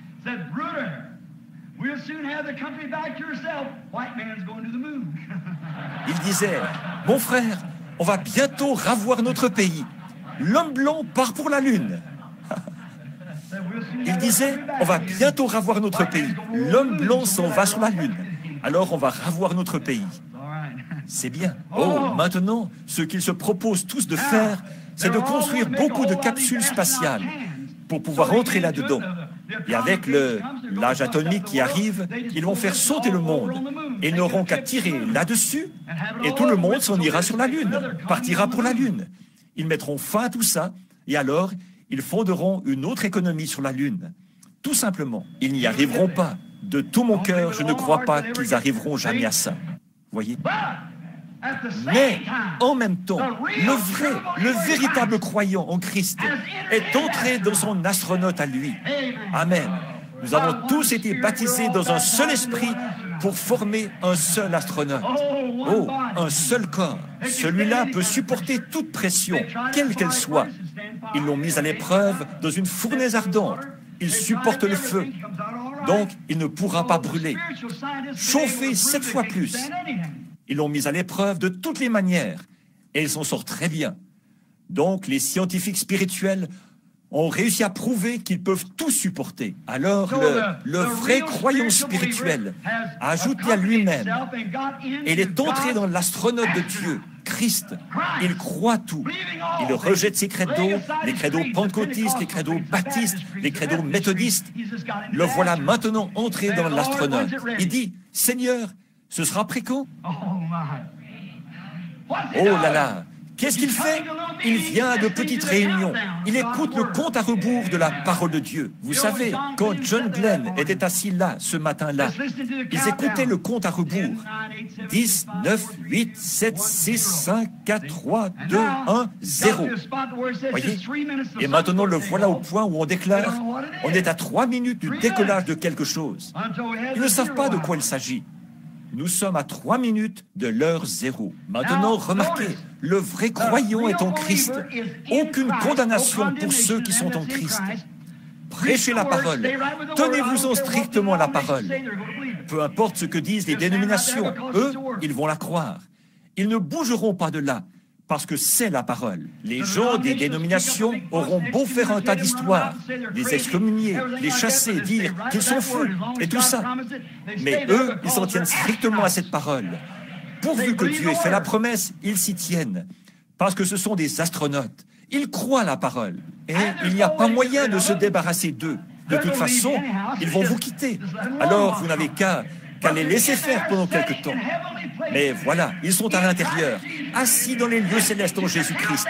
Ils écoutent le compte à rebours, les âges de l'Église, et ainsi de suite. Wow, c'est réjouissant, n'est-ce pas? Ils écoutent le compte à rebours. Le compte à rebours, qu'est-ce que c'est?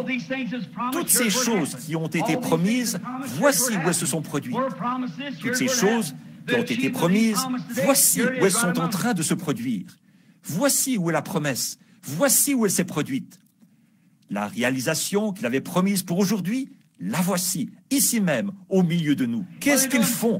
Ils écoutent le compte à rebours. Il a démarré où? Tout là-bas, avec Luther. Le compte à rebours. La justification, la sanctification. 10, 9, 8, 7, 6, 5, 4, 3, 2. On monte. Qu'est-ce qu'ils font? Ils attendent le décollage. L'heure 0. Amen. Cette grande mise en orbite à laquelle l'Église se prépare est le grand moment du compte à rebours. Je voudrais vous expliquer ce que je crois être le compte à rebours. Or, je pense que nous venons de le voir à l'Église, ici. Et maintenant, vous remarquerez qu'au moment où l'astronaute naturel se prépare à quitter la Terre, il y a un compte à rebours où on compte de 10 jusqu'à 0. Maintenant, je n'ai pas essayé de développer ce message à fond et d'en donner l'application spirituelle, parce que ça prendrait trop de temps ce matin. Mais je voudrais essayer de vous expliquer ceci. 10 est un nombre de la mondanité. de l'homme. Mais 7 est le nombre de la perfection de Dieu. En 6 jours, il a fait les cieux et la terre. Et le 7e jour, il s'est reposé.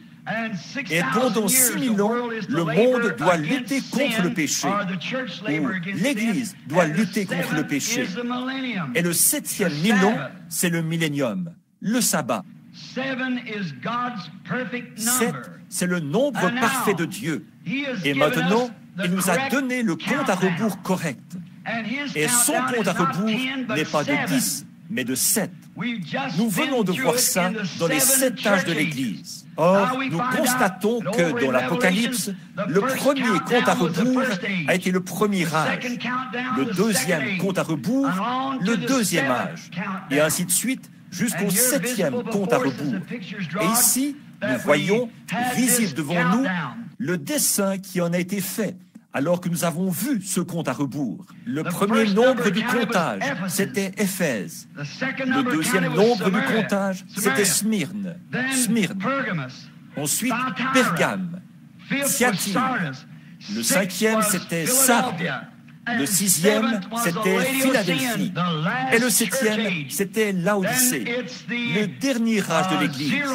Après quoi, c'est l'heure zéro du départ de l'Église, après que les âges de l'Église sont arrivés à leur terme. Bon, nous savons que l'âge de Thyatire a été et n'est plus, et que l'âge d'Éphèse a été et n'est plus, que l'âge de Philadelphie a été et n'est plus. Et nous sommes au 7e âge de l'Église, à la fin de celui-ci, l'âge de Laodicée. Et c'est ça, le compte à rebours. Si vous remarquez, dans nos leçons précédentes sur les églises, il tenait dans sa main 7 étoiles. Et nous avons vu que c'était 7 ministres des 7 âges de l'église. Chacun d'eux a été identifié de façon parfaite, alors que Dieu faisait son compte à rebours. Depuis le moment de son départ jusqu'au moment de son retour, il rassemble un peuple à cause de son nom. Cela a commencé au jour de la Pentecôte. La première église, l'église d'Éphèse, l'étoile est le messager de cette église-là. Nous croyons que c'est Saint Paul. Il est venu et le premier nombre du comptage a été fait. Le deuxième âge de l'Église, c'est-à-dire Smyrne, c'était Irénée, le grand saint de Dieu, qui a conduit cet âge de l'Église-là à la fin. Le troisième âge de l'Église, c'est-à-dire Pergame, c'était Saint Colomba, qui était un grand saint de Dieu. Pendant la période de l'âge des ténèbres, de la persécution, le 4e âge et le 4e du comptage, Saint Martin de Tours, le grand saint qui venait de France. Le 5e âge de l'Église, son messager, c'était Martin Luther, au compte à rebours. Le 6e âge, c'était John Wesley, au compte à rebours. Maintenant, nous sommes au 7e âge, l'âge de l'église de Laodicée, et nous attendons ce grand messager, Élie, qui doit paraître une deuxième fois au compte à rebours. Et dès que celui-ci paraîtra, alors c'est l'heure zéro, et l'église part à la maison, s'en va dans l'espace, dans les cieux, au-delà de la lune, des étoiles et de tout le reste, à la rencontre de Jésus. D'où tout cela est-il venu et où ces gens sont-ils allés? Dont cet astronaute. En premier lieu, comment ces gens sont-ils entrés dans l'astronaute? C'est comme ça qu'ils devront y entrer, en tout lieu, chaque fois. C'est vrai. Ils devront y entrer par le même moyen que les premiers y sont entrés, parce que c'est la grande mise en orbite d'un grand corps de gens. À l'époque de Noé, là, il n'y avait qu'une seule porte, et cette porte était la seule porte d'entrée. Tous ceux qui entraient là, qu'ils aillent au premier étage par la justification, ou au deuxième étage, ou bien au troisième étage, peu importe, ils entraient tous par une même porte. Ils entraient tous par la même voie. Et c'est la même chose en ce jour de l'astronaute. Nous devons entrer par la même voie, venir par le même moyen, par le même message, par le même Christ, par cette même puissance qu'ils avaient reçue au jour de la Pentecôte. La même voie. la même tout au long, puisque c'est la même porte. Et comment entrons-nous dans ce corps? Par la porte. Et Jésus est la porte de ce corps. Alors nous entrons et nous naissons dans le royaume de Dieu en passant par la porte, Jésus-Christ. Et maintenant la porte est sur le point de se fermer au dernier compte à rebours, celui de Laodicée. Et l'Église se prépare à être mise en orbite au-dessus de toutes les tribulations, au-dessus de tout, et à monter en flèche dans les cieux des cieux. L'Église emportée dans le sein de Dieu. Amen. Amen. Le matin où John, ou se dénommait Glenn, a décollé là-bas, tous, la face contre terre, pleuraient et priaient. Ils se demandaient ce qu'il allait réussir à accomplir. Et tout à coup, s'est amorcée la mise à feu de ces atomes. Alors que cet énorme missile s'est élevé là-bas, au cap Canaveral, qu'il est monté dans les airs comme ça. Et les gens poussaient des cris et pleuraient et se demandaient ce qui allait arriver à leur astronaute qui était en train de monter. Oh, mais l'Église, gloire, par elle aussi, une mise à feu est en train de se faire. Amen. Le compte à rebours approche. Amen. La justification, la sanctification, le baptême du Saint-Esprit, l'âge de l'Église de Laodicée. Nous sommes à la fin. Jésus-Christ, le même hier, aujourd'hui et éternellement. Qu'est-ce qu'il y a? 10, 9, 8, 7, 6, 5, 4, 3, 2, 0. Eux, ils ne pleureront pas, mais il y aura des chants, des cris et des louanges à Dieu au moment où l'Église prendra son départ d'astronaute dans les cieux pour aller être avec Jésus-Christ. Amen. Leur réalisation sur le plan naturel, c'est qu'ils partent vers la Lune. Notre réalisation sur le plan spirituel, c'est que nous partons vers le ciel. Amen. L'astronaute naturel essaie de se faire une place sur la Lune. Nous avons déjà une place au ciel, toute prête. Il y a plusieurs demeures dans la maison de mon Père.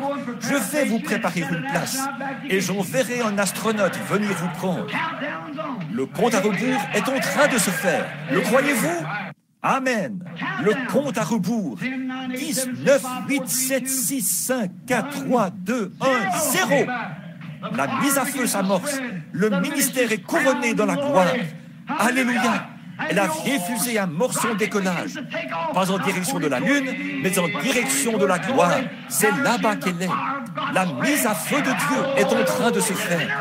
La puissance du Saint-Esprit l'élève dans les airs, au-delà de la Lune, des étoiles, bien au-delà de toutes les réalisations qui pourraient être atteintes par l'homme. Un bon matin, l'Église prendra son vol vers le sein de Dieu dans le ciel. Mes amis, ce que les hommes, par leurs choses naturelles, ont pu atteindre comme réalisation, Dieu, je l'ai prouvé ici, on a montré le type par les choses spirituelles. Entrons dans l'astronaute sans tarder. Les portes se fermeront au bout d'un moment. Le compte à rebours est en train de se faire. La science déclare que leur compte à rebours, à eux, c'est 3 minutes.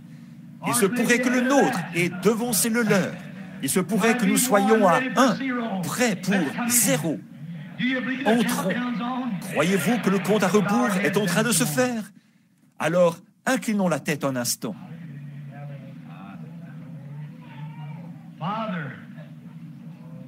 Père, 10, 9, 8, 7, 6, 5, 4, 3, 2, oh Dieu, les nations se disloquent, Israël se réveille, signe annoncé par les prophètes. Les jours des gentils sont comptés, ils sont remplis d'effroi. Retournez, ô dispersés, vers les vôtres. Quel jour!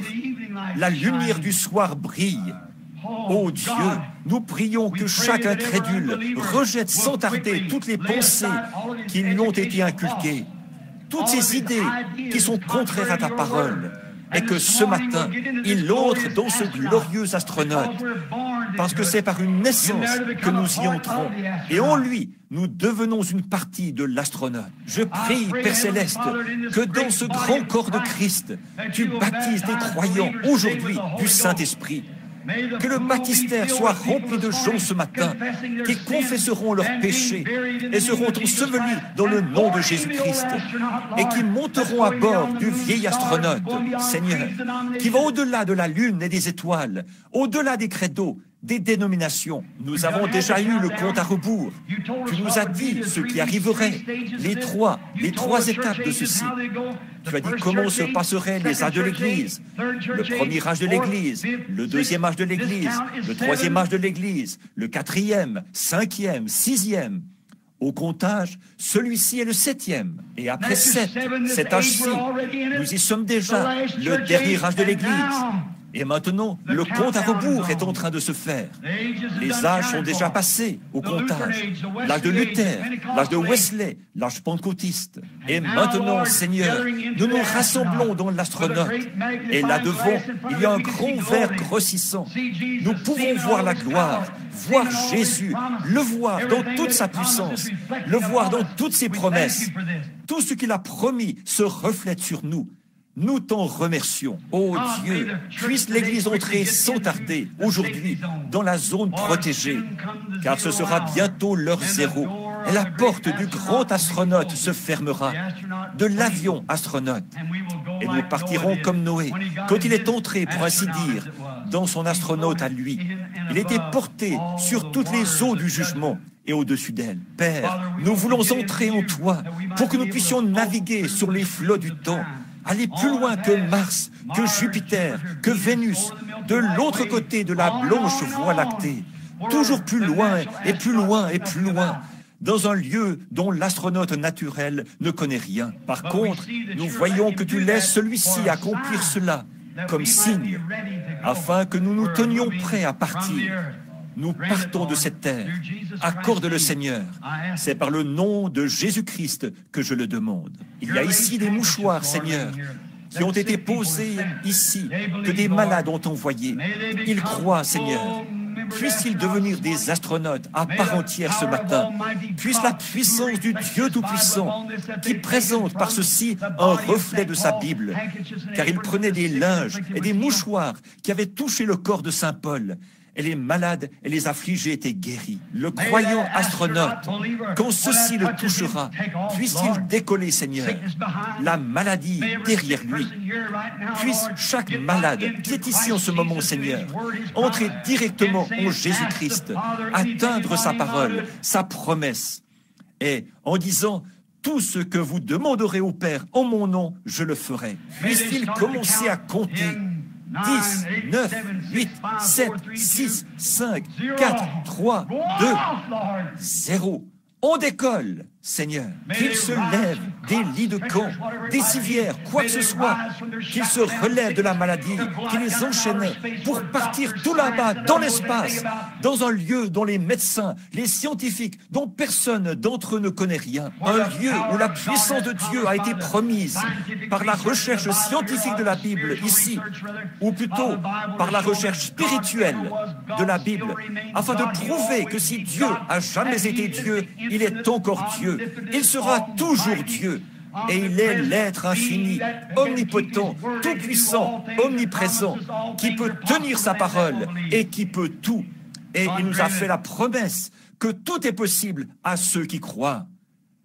Ô Dieu, accorde-le. Puis celui qui est rebelle, homme ou femme, garçon ou fille, ce matin, qui n'est pas à l'intérieur, en train d'écouter le compte à rebours de la parole de Dieu, sachant que nous sommes arrivés au bout, que le comptage a été fait jusqu'au dernier. Elle est prête à crier très fort, 0, d'un moment à l'autre, et l'Église partira. Nous voyons le message qui arrive à son terme. Nous voyons la montée de la persécution. Nous en avons parlé hier soir. Nous savons que le temps est proche. Le compte à rebours est terminé. Tu nous as aidés, ici sur l'estrade, à présenter les âges de l'Église qui se sont succédés et à démontrer, au moyen de toutes les autres choses, que maintenant même, d'une minute à l'autre, cela pourrait se produire. Dieu Tout-Puissant, qui a créé les cieux et la terre, fais descendre ta miséricorde sur les gens et donne-leur ce que tu as emmagasiné pour eux, car nous le demandons au nom de Jésus. Pendant que tous, hommes et femmes, gardent la tête inclinée, S'il y en a ici qui ne connaissent pas Christ comme leur sauveur ce matin et qui aimeraient le connaître et entrer dans cet état d'astronaute de la grâce de Dieu pour partir dans l'enlèvement, voudriez-vous lever la main pour dire « Je suis prêt, je veux être prêt pour l'enlèvement, frère Branham ». Priez pour moi. Que Dieu vous bénisse. Que Dieu vous bénisse. Et vous, que Dieu vous bénisse. Et vous, à l'extérieur, à l'intérieur, où que vous soyez, levez simplement la main. Signifiez par ceci, ô Dieu, fais-moi entrer. Que Dieu vous bénisse. Je veux entendre le compte à rebours. Je veux l'entendre. Je veux savoir que je suis en sécurité. Et alors, lorsque la mise à feu se fera, je ne serai pas assis ici dans une voiture à cheval. Je ne serai pas dans une église en train de rouler en automobile. Je ne serai pas dans une de celles où on arrive à quitter le sol juste assez longtemps pour sauter et qu'il y ait beaucoup de bruit. Je veux être dans quelque chose qui va m'emporter au-delà de la lune et des étoiles. Je veux écouter le compte à rebours. Pas un credo quelconque, une organisation quelconque, mais je veux être en Christ, là où je peux planer au-delà de tous les raisonnements qu'on trouve parmi les hommes. Je veux partir. Y a-t-il quelqu'un d'autre avant que nous prions? Y a-t-il? Que Dieu vous bénisse, jeune dame. Que Dieu vous bénisse, jeune homme. Que Dieu vous bénisse. Et vous, au fond, je vois votre main. Et bien sûr que Dieu la voit. Et vous, mon frère, et vous, frère, je veux être inclus dans le compte à rebours. Oh Dieu, fais que je rejette tout fardeau. Que Dieu vous bénisse, frère. Je veux rejeter tout péché. J'ai un tempérament colérique, frère Branham. Oh, je ne pourrais pas y entrer comme ça. Priez Dieu, d'ôter ça de moi. Frère Branham, je bois un peu. Je ne veux pas faire ça. Priez que je renonce à ça. Je fume. Je ne veux pas faire ça. Dieu sait que je ne veux pas faire ça. Je suis tellement lié par cette chose-là que je le fais, c'est tout. Je n'arrive pas à m'en défaire. Je sais que c'est mal et que je ne devrais pas le faire. Je ne le ferai plus. Il y a autre chose. J'ai douté de la parole. Je me suis vraiment demandé si elle était réellement vraie. Aide-moi, ô Dieu, que je me souvienne qu'elle est toute vraie et que j'y crois. Je veux écouter le compte à rebours. Je veux prendre cette position. Chaque fois que je vois la parole de Dieu dire quelque chose, je veux ponctuer cela d'un Amen et dire « C'est toi, Seigneur ». Maintenant, tous, que Dieu vous bénisse. Que Dieu vous bénisse, chacun de vous. Maintenant, est-ce qu'il y en a ici qui sont malades, qui disent « Frère Branham, ce matin, je suis chrétien, mais j'ai reçu le Saint-Esprit. Je suis descendu de l'avion maintenant. Je suis prêt pour le compte à rebours. Je suis sorti de toutes sortes de dénominations et de tout le reste. J'écoute le compte à rebours. Mais maintenant, frère Branham, il y a une chose que je voudrais vous dire ce matin. Je suis malade. J'ai encore un travail à accomplir pour le Seigneur. J'écoute le compte à rebours, mais je veux être en bonne santé. Je monte à bord ce matin en écoutant le compte à rebours. Le compte à rebours, qu'est-ce que c'est? La parole de Dieu. Le comptage s'est fait jusqu'au bout. Il est le même hier, aujourd'hui, éternellement. Je veux l'entendre comme mon guérisseur ce matin. Je veux lever la main, dire « Priez pour moi, frère Branham ». Que Dieu vous bénisse. Montez à bord maintenant. Montez à bord. L'hôtel est rempli. Et tout autour, ici, les gens se sont entassés sur le sol. Nous ne pourrions pas faire une ligne de prière. Les gens sont debout le long des murs et tout. Ce serait vraiment la pagaille. Nous n'avons pas besoin de faire ça. Vous êtes un astronaute. Vous êtes un astronaute. Vous allez au-delà de Luther. Luther n'y croit pas du tout. Wesley imposait les mains. Les pentecôtistes, one d'huile. Vous êtes un astronaute. Vous voilà au-delà de tout raisonnement. C'est pour la simple raison que la parole le dit que moi, j'avance. Eh bien, vous dites, n'est-ce pas que Luther croyait? N'est-ce pas que c'était la parole, ça? Oui, mais Wesley a continué à avancer. Il est allé plus haut que lui. Eh bien, Wesley, oignait d'huile ou quelque chose. Vous croyez ça, n'est-ce pas? Oui, c'est vrai. Les pentecôtistes chassaient les démons. Oui, ils imposaient les mains. Ils se faisaient des guérisons par leurs mains et tout le reste. Oui, je sais que c'est vrai, mais continuez à avancer. Continuez à avancer. Wesley ne regarde pas en arrière vers Luther. La Pentecôte ne regarde pas en arrière vers Wesley. Et nous ne regardons pas en arrière non plus vers la Pentecôte. Nous sommes des astronautes. Nous avons dépassé cela. Continuons à avancer. Christ l'a dit. Comment faire? Viens imposer les mains à ma fille, elle sera guérie, a dit le Juif. Jésus y est allé. Il l'a fait pour lui, c'est vrai. Mais le Romain, lui, l'astronaute, il a dit, « Je ne suis pas digne que tu entres sous mon toit. Dis seulement un mot, Seigneur. » Et il l'a dit, déjà, c'est ça. Maintenant, élevons nos cœurs vers Dieu. Levons nos mains vers Dieu. Élevons nos cœurs vers Dieu. Quel que soit votre besoin, le salut, la sanctification, le baptême du Saint-Esprit, la guérison divine, quoi que ce soit, gardez vos mains levées et votre cœur élevé dans la présence même de Dieu et reconnaissez que vous êtes assis dans les lieux célestes en Jésus-Christ et que vous êtes un astronaute de cette foi-là. Quoi donc? Voici le comptage. 10, 9, 8, 7, 6, 5, 4, 3, 2. Oh Jésus, viens maintenant. Nous appliquons la puissance de son nom. Et comme nous l'avons vu hier soir, Paul a frappé un homme d'aveuglement et il en a laissé un autre le piétiner. Et nous voyons que Jésus a pu faire tout ce qu'il a fait, toutes sortes de miracles. Et pourtant, arrivé au bout de sa route, nous avons vu qu'on l'a battu, qu'on lui a craché dessus et tout le reste. Les gens ne comprennent pas. Ils se rendent compte que Dieu accomplit cela pour confirmer que la chose est vraie.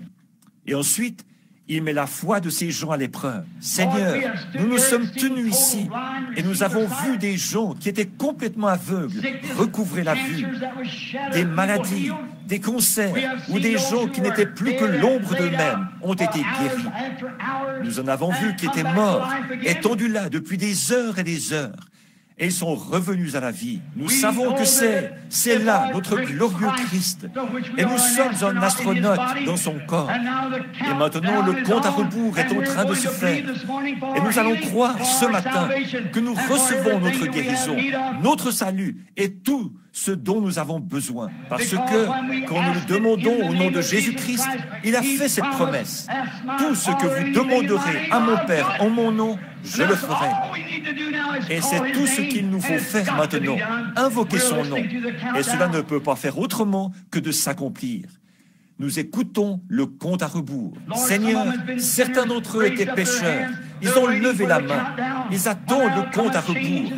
Le moment où se produira dans leur cœur un changement qui en retirera toute cette vile corruption. Beaucoup fument la cigarette et ils sont prêts à renoncer à cela. Beaucoup ont fait des choses qu'ils n'auraient pas dû faire. Et sont prêts à renoncer à cela. Parce que nous demandons au Dieu Tout-Puissant, au nom de Jésus-Christ, d'ôter tout ce qui fait obstacle à l'Église ce matin, de la maladie jusqu'au péché, et que cette Église soit ainsi libérée.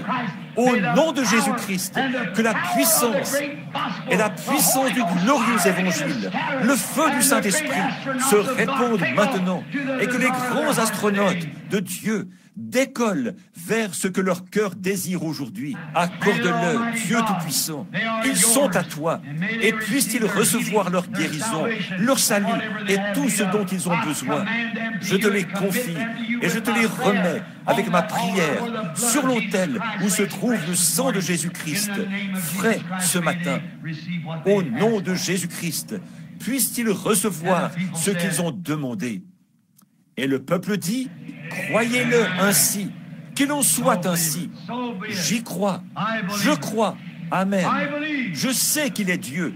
Je sais que nous sommes prêts pour la grande réalisation de Dieu. Sa réalisation, qu'est-ce que c'est? De partir de cette terre. L'astronaute va sur la Lune, sur une autre terre. Et l'Église de Dieu, qui est passée de l'avion, qui est passée de la voiture à cheval, et ainsi de suite, part en astronaute vers un autre monde, le ciel. Le compte à rebours est en train de se faire. Amen. Vous l'aimez? Alors, levons les mains et chantons.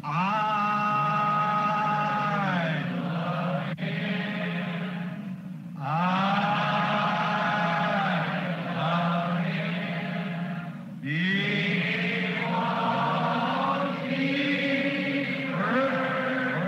Très bien, frère Neuville. Loué soit l'Éternel.